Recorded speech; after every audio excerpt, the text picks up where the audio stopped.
All right. So, whoop, there we go. We got people coming in. What am I supposed to see on my screen? Now I've got something that just says Zoom. Maybe I clicked on something and went out. Oh, Dale, can you see my PowerPoint? Yes. Oh, Okay, there we go. All right. So, hello everyone. My name is Kim. I'm a registered holistic nutrition consultant. Um, so they say that you teach what you desperately need to learn. I've struggled with sleep to varying degrees for the last 20 years. So my Mm. sleep still isn't perfect. I still have restless nights, but it's at least 80% improved. So that's good news. So sleep is one of those foundational things. I call it an upstream issue, meaning that, if your sleep is a mess, you're going to have a much harder time accomplishing the downstream issues or the downstream things that we're looking at changing, like habits, being consistent, staying focused, nourishing yourself properly, losing weight, all of those things. Okay? So, uh, so sleep is one of the most important things that we're going to do for overall health. Sleep was a time when our ancestors, so I'm going way, way back here to like cave dwelling ancestors, would have been really vulnerable. So, I think sleeping outside, really vulnerable. And despite this, we've never evolved out of the need for sleep, okay, or even for less sleep. So that tells us that sleep really needs to be prioritized. We're also a society that glorifies being busy, being productive, and sleep is often under prioritized, okay? Sleep is essential for emotional health. So let me just fix this here. Um, Kim, could you just turn your volume up a little bit, please? hmm, No, I'm hearing you okay. yeah.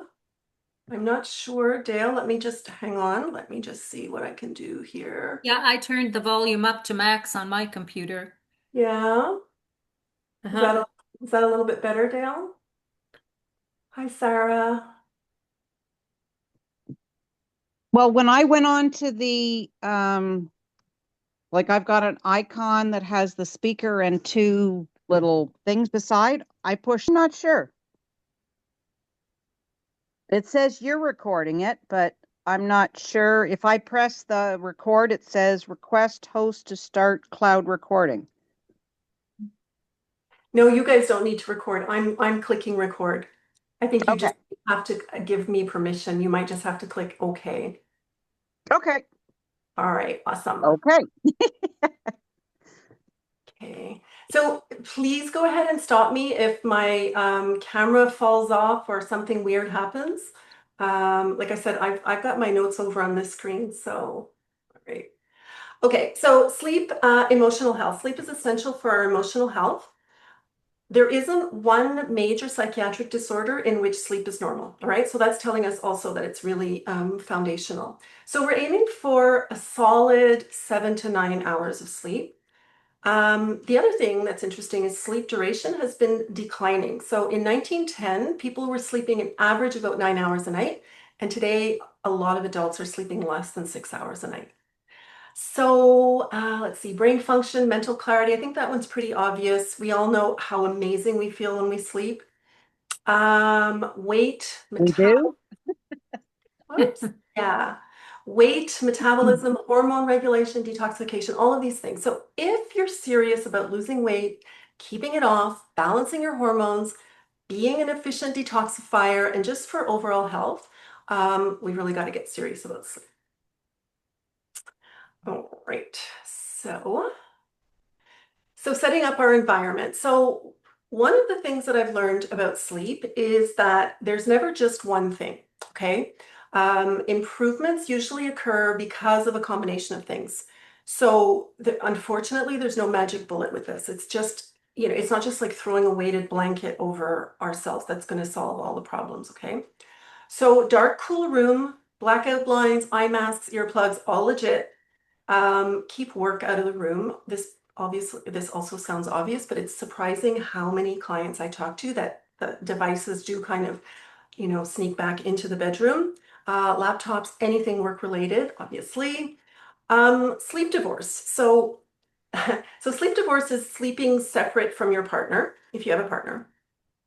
Um, so this is the question here. Is it more important to spend 8 unconscious hours next to your partner, or is it more important to be rested, not resentful of their snoring, tossing, heat, different schedule, et cetera, et cetera? Okay.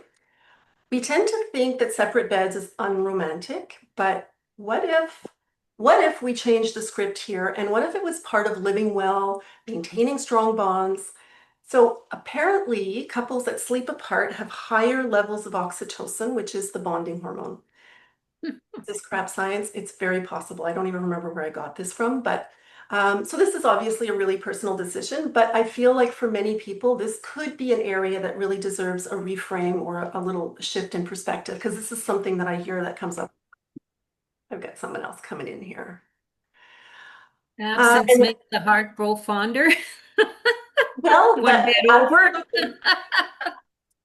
and then pets as well. It's surprising how many people that mention, that their pets are disturbing their sleep. So listen, I love my pets, but no one sleeps with me. And I'm a better pet mom for it. So, all right. Okay, caffeine. So, everyone processes caffeine differently. Um, But also, or again, you'd be surprised at how many clients are complaining about poor sleep and still consuming massive amounts of caffeine. Uh, okay. Sorry, I've got little pop-ups coming up here for the recording. So again, everyone processes caffeine differently. We're going to look at limiting it to about 1 or 2 cups a day. If possible, stopping all caffeine before noon. So this isn't cutting caffeine out all completely, right? That sounds horrible, especially if you're someone that really enjoys their coffee. We don't need to talk about getting rid of it completely, but just kind of just maybe reducing it a little bit. And this obviously applies to energy drinks. So bottom line, we're going to limit caffeine to 8 to 10 hours before bed. So some good caffeine-free alternatives. So if you're having trouble sleeping, first thing we're going to look at is how much caffeine you're using and why. So is this a habit? Is it comfort? Or is it being used as a crutch? Okay.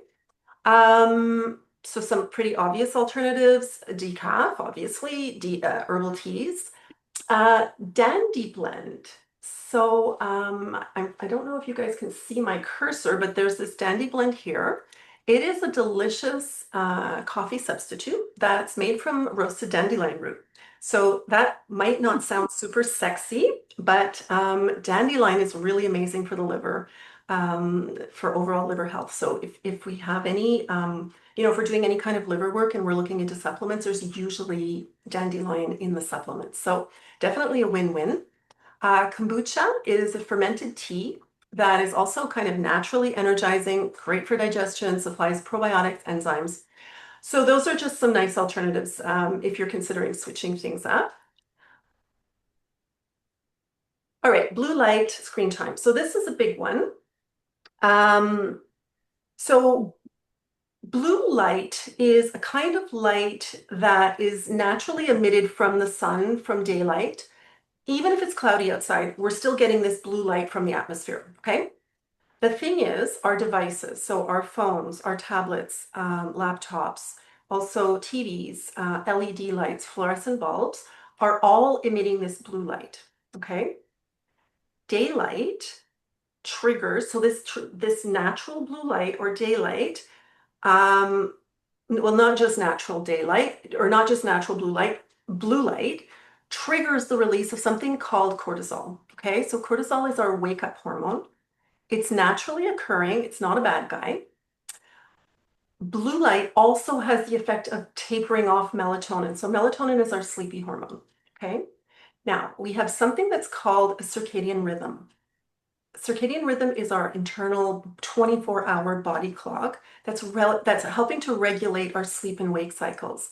And this circadian rhythm involves the cortisol and melatonin, okay? Now what happens is artificial blue light that we're getting from our devices, from our overhead lights, whatever, at these inappropriate times mess with our circadian rhythm, okay? So another example, I guess I like using the ancestors as an example here. So ancestors that would have lived by a natural daylight cycle or by natural daylight cycles. So as the sun went down, the day kind of grew darker. This would trigger the release of melatonin naturally. They'd get sleepy. And then as the sun comes up, blue light coming in, even through closed eyelids, would trigger the release of cortisol, tapers off the melatonin, and they start to wake up, okay? So again, being on our devices continuously, exposing ourselves to this artificial blue light, especially in the evening, as we're supposed to be winding down, is sending completely mixed up signals to the body that it's time to wake up, okay? Suppressing melatonin obviously has a negative impact on sleep.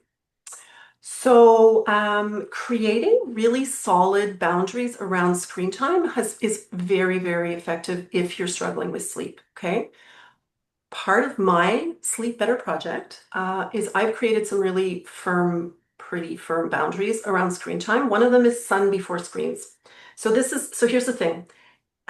Getting natural daylight into our eyeballs, so especially when the sun is low on the horizon, so dawn and dusk, is a really great way to kind of help naturally reset that circadian rhythm, okay? So this doesn't have to be anything extreme. It can be a 10, 15-minute walk, having your coffee on a patio, even moving your desk closer to a window. So Matthew Walker, he is the author of Why We Sleep, sleep expert, discusses in a podcast how he selects his gym based on east sun exposure. So he wants to get this early morning sun in his eyes as he's working it, okay? So I've got some studies here. Study published in the Journal of Clinical Sleep Medicine examined the impact of daylight exposure on office workers' health. The research has compared two groups, so employees working in offices with windows and those without, and the findings revealed that workers with access to natural light slept an average of 46 minutes longer per night, that's a lot, reported better sleep quality and experienced fewer sleep disturbances. Okay. So, so again, avoiding devices after dark, using that blue light protection if you do need to be on your device. And the other thing is red lights. So whatever you're doing, if you're having trouble sleeping, I would say this would be top of your list, is staying away from your device, especially in the middle of the night. Read, meditate, get up and walk around, just no scrolling. The other thing is we're getting these little I can't think of the word right now. Dopamine hits, right? That's how we get addicted to, the social media and the scrolling. So all of this stuff, just kind of avoiding it at night. And using red light bulbs for night reading. So I have just a regular red light bulb that I've screwed into my bedside lamp. And it works. You can read with it, and it's not messing with your circadian rhythm. The neighbors might wonder what's going on sometimes, but all right. So brain dumping. So brain dumping is just another word for journaling. Often when I mention this to clients, I get the comment, "Oh, I'm not very good at journaling." So just to be really clear, this isn't anything that we're going to get published. It's nothing that we're even going to keep. It's really just brain dumping. It's just kind of dumping onto the page, okay? It doesn't have to just be words. It can be doodles, images, key phrases. It doesn't have to be pretty. It doesn't have to make sense. Again, we're not rereading it. We're not saving it. There seems to be something really powerful about putting things onto paper. It's as if it's giving our subconscious permission to rest, okay? Most importantly, not wake us up with these catastrophizing thoughts or even just pesky thoughts. Sometimes it's just silly things that can completely wait until morning, right? Also, just having a journal beside the bed that you can, and a pencil or a pen that you can, if you're woken up. I don't know about you guys, but my subconscious, she doesn't let me forget anything. So I just have a notepad beside the bed. Sometimes I don't even turn on the light, but just having that so that you can then go back to sleep. So Listen, everything hits me in my sleep, especially stress.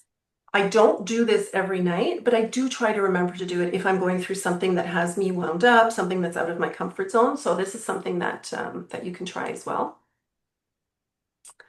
So setting up a solid bedtime routine. So um, I used to suffer from so the first point here, keep regular sleep and wake up time. So I used to suffer from something called Sunday evening insomnia. I didn't even know this was a thing, but I heard about it and Yeah. that's me. Okay. So since I'm a little more careful about keeping a fairly regular schedule, I would say that my Sunday evenings are about 90% better, or my Sunday evening insomnia, I should say, is about 90% better, okay? So apparently varying our schedule too much. So let's say your normal wake up time is 6 a.m. and on the weekends you're sleeping until 9 or 9:30. It's kind of like putting our bodies into jet lag every weekend, okay? So this again doesn't have to be rigid because it can sound really rigid and no fun. It doesn't have to be, but just without being super rigid, just being a little bit more mindful. Um, be deliberate about winding down. So we set alarms to wake up. Why not create these same solid boundaries for winding down? Okay. We've done this for our kids, the warm bath, the jammies, reading stories. Why not extend the same courtesy to ourselves? Okay. So dim the lights, we talked about that a little bit. Dimming the lights, turning off any harsh kind of overhead lights, especially those LED lights, neon lights. Using lampshades, using red light bulbs, candlelight are all a little bit more conducive to sleep. I have colleagues that have this complicated computerized system that naturally dims the lights and red lights come on. So just being a little bit more mindful because again, that blue light is really sending confusing signals to our body. Engage in relaxing activities, warm bath, light reading, meditation. So again, also be mindful of what you're doing for the couple of hours before bed. So avoid those triggering conversations, the dopamine rushes that we talked about before from scrolling, stimulating TV shows, all of those things. Really prioritize that wind down routine.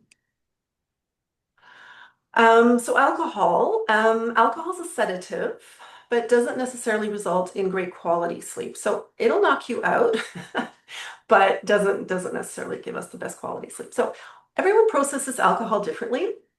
This seems to be true, especially after menopause.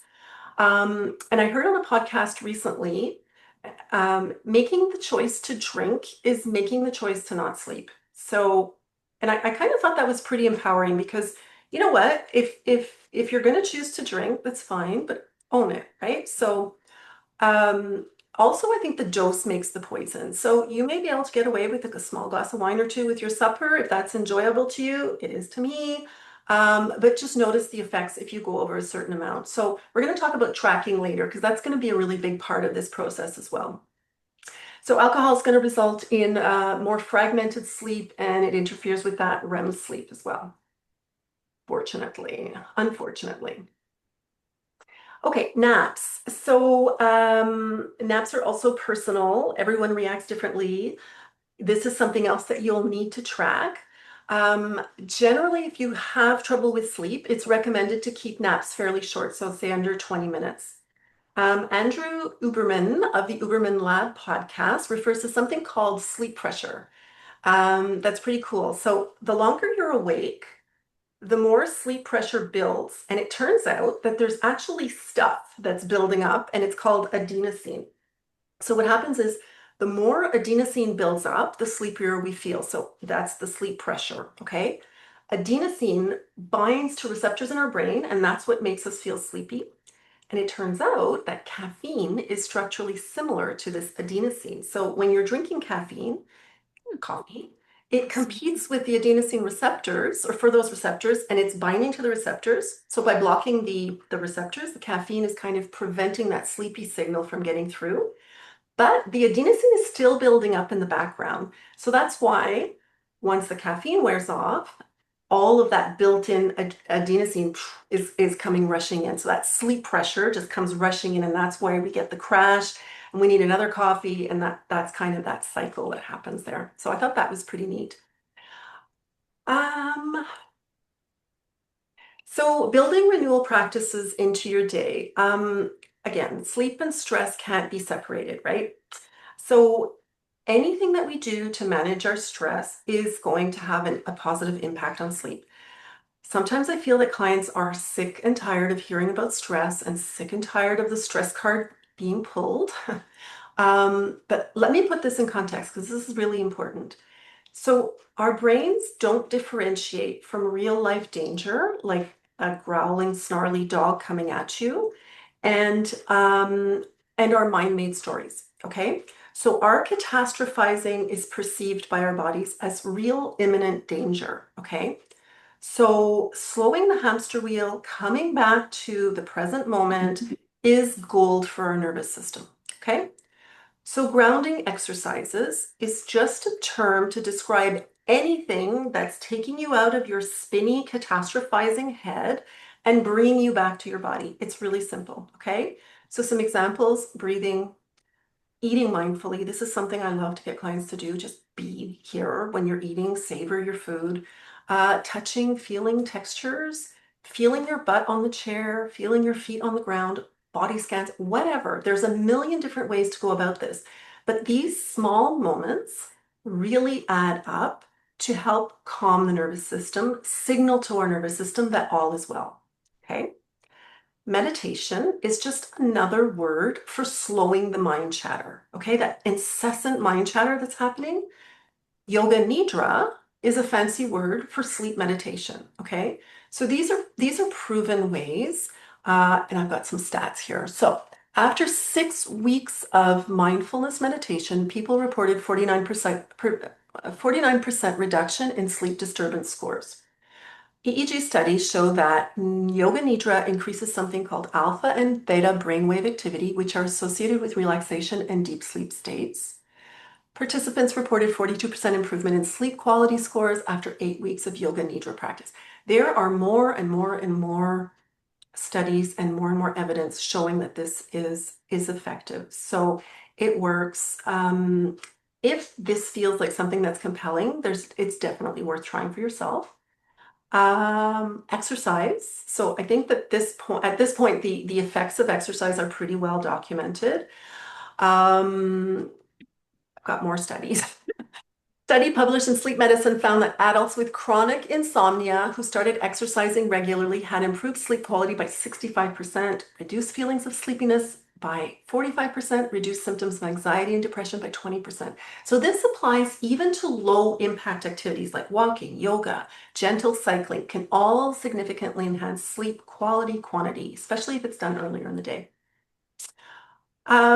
The observer effect. So this is something that the author and spiritual teacher Eckhart Tolle talks about, just to cultivate a little bit more presence mindfulness. Again, this is all the same terminology for just slowing this hamster wheel and just coming back to our bodies.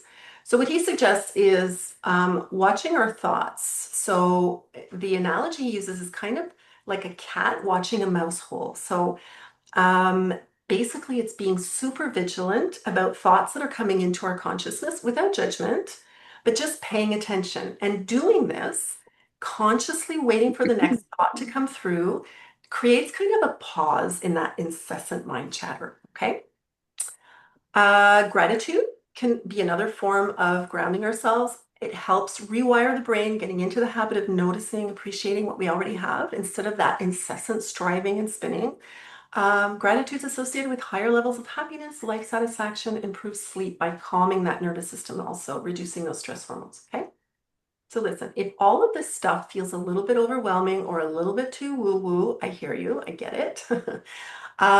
Let me give you an example of how simple this can be. Okay, so I've dabbled with meditation, and I managed to do it pretty consistently, but then it wasn't easy anymore. It just became like another thing that I had to do, started to feel overwhelming, and then created resistance, and that was it. So what I'm doing now that's fitting now is I've got this this really short but very deliberate little nature walk. This happens before I look at my screen. So remember that sun before screens. So I time it, when with sunrise. It's a 10-minute loop. I intentionally try to get out of my head, focusing on my breath, on the sounds, temperature, whatever. I'm always cycling through these things, observing my thoughts, whatever it is, a little bit of gratitude.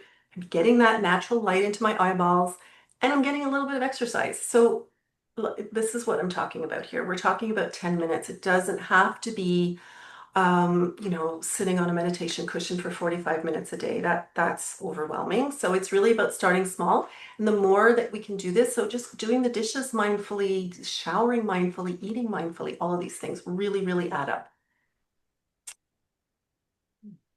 Okay, so insulin resistance. This is a big one.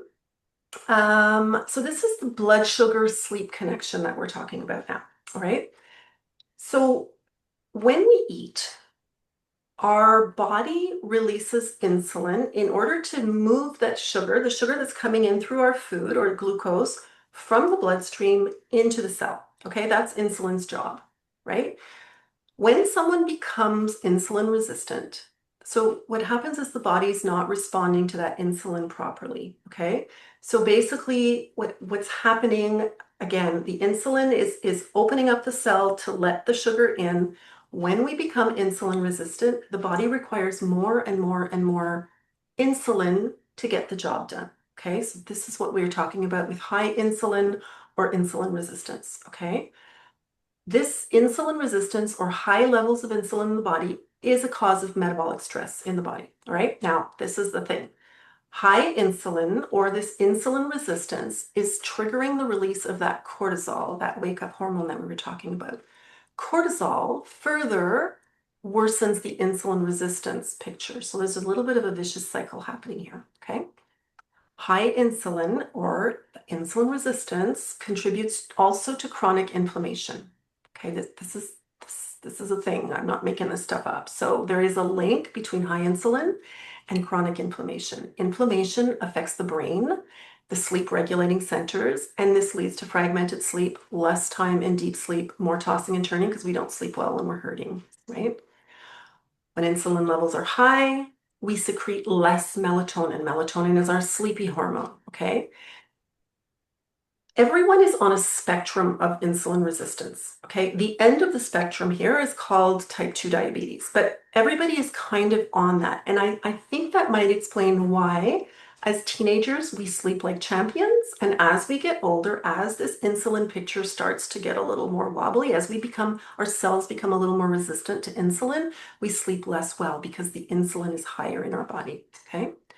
Folks that are insulin resistant are also always struggling with cravings. High cortisol levels, our brain is looking for quick energy. That's why stressed people, sleep deprived people are craving sugar, caffeine, refined carbs, okay?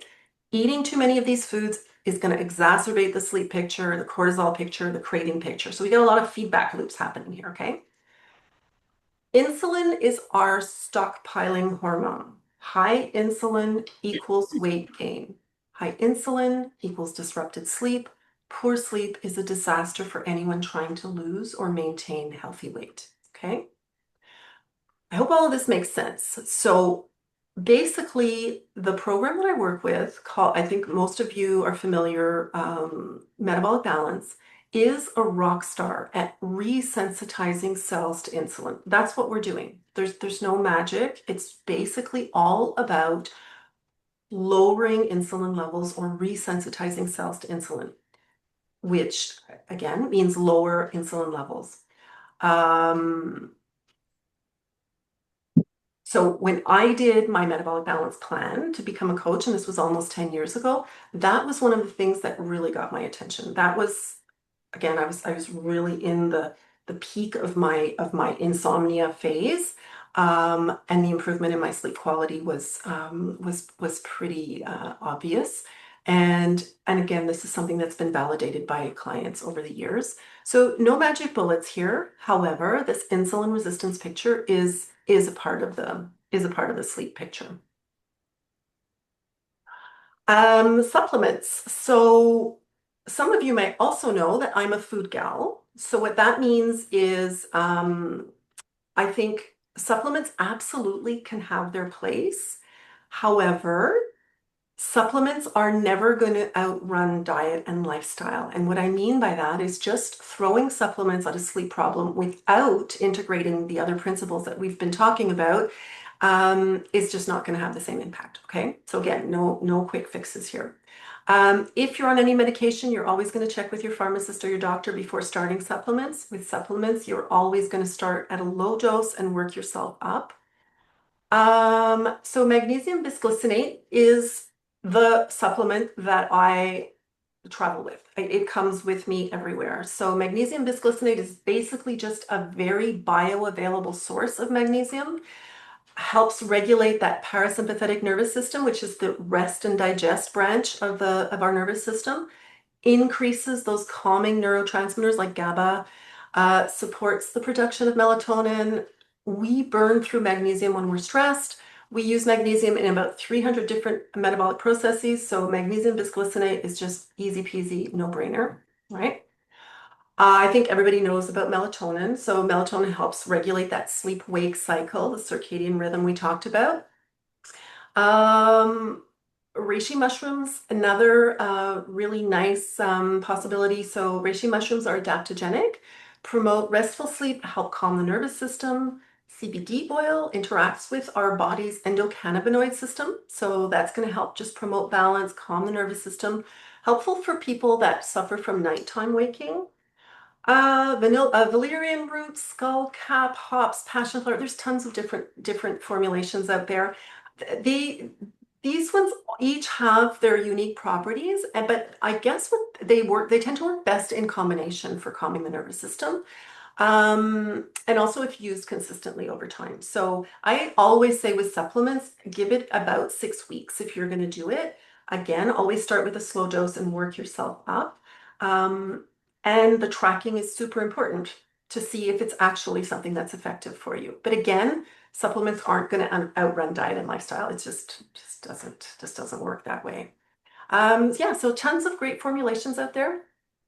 All right, so here we go. Tracking. So tracking, there's a lot of days when I can't remember what I had for lunch yesterday. So tracking your sleep and trying to see, you need to track it, definitely, right? So we've talked about a lot of things this evening. You may not need to do all of them, but again, tracking is definitely going to give you an objective, give you objective feedback as to, what's working or not. So, if you're in the habit of sleeping on the weekend and you do suffer from that Sunday evening insomnia, give yourself a few weeks of fairly regular schedule, track it and see if it's worth it or not. Okay. So I'm going to send everybody a follow-up email. And I've got 2 of these tracking sheets. So this is not my stuff. It's the Sleep Foundation emails. It's available on their website. And you can just print them out. Okay, good. Sleep mindset. So sleep is sacred. Sleep is delicious. It's rejuvenating, but it shouldn't be a source of stress. Now, I considered, and I'm interested in some feedback on this. I considered putting this piece right at the beginning of the presentation because I think in my case, it was a bigger part of the puzzle than I thought. Okay. So I'm not proud of this, but I identified as a non-sleeper. I complained about it. I was in the complete victim mindset around sleep. Basically, I was pumping myself up, ramping up my own anxiety about not sleeping, I think, sometimes. Okay. When I did wake up at 3 and I'd start to do math, figuring out how many hours I get or didn't get, and worry about how I was going to cope, how I was going to get through my day. Again, a lot of drama around all of this, okay? The bottom line is I did survive. I always survived. Insomnia isn't fatal, all right? We might be a bit bitchier, but it's not fatal, okay? So now when I wake up, I remind myself that no one has perfect sleep all the time, that I will be fine, I will survive. And the result of that, weirdly enough, is that more often than not, I should say, I can get myself back to sleep, which is huge. Okay. So I guess, so basically what all this boils down to is just watching our stories around sleep as well. So if anyone's interested, if this resonates with anyone and you think that you'd like to take a deeper dive, I've got a really good podcast. Janet Whalen talks about this stuff a lot. I think what I'll do is I'll just include it in your follow-up email. So prevent the 3 a.m. wake up. Insomnia isn't fatal. So just reminding yourself that it's okay to not sleep once in a while. You will be okay. Listen, we need a core 5 hours. That's the bare minimum. It's not ideal. We talked about the 7 to 9. But as I was putting this together, I was thinking to myself, somebody had told me this when I was in the height of my insomnia phase. I think I might have ripped their eyes out, but so no clock watching, math in the bedroom, hide the clock if you need to. I've done that too, just again, just to keep that anxiety low. Um, Embrace wakefulness. Again, I think I might have wanted to rip somebody's eyes out if you would have told me that a few years ago. But listen, let me just put it in context, okay? I really like reading. I have my smart books that I do in the morning that's usually connected to this stuff, to work and whatnot. And I save my really juicy books for bedtime reading, okay? I also tend to be a completionist, meaning that I really have a hard time not finishing books that I start. But if my bedtime book is too boring or too tedious, it's gone, okay? Because I don't often take the time to read during the day, when I wake up at night now, I have this lovely time all to myself. There's no guilt, no stress. I have this juicy book. Um, so this is me attempting to change the script, right?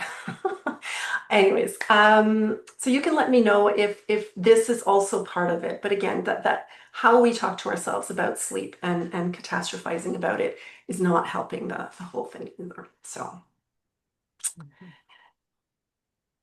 that's it, guys. So thank you very much for showing up on this beautiful evening. If any of this resonates, if you're curious about what holistic nutrition and more of these principles can maybe look like in your life, I offer free strategy calls. So I'd love to set something up. And that's it. I'm going to stop the recording and we'll skip to questions.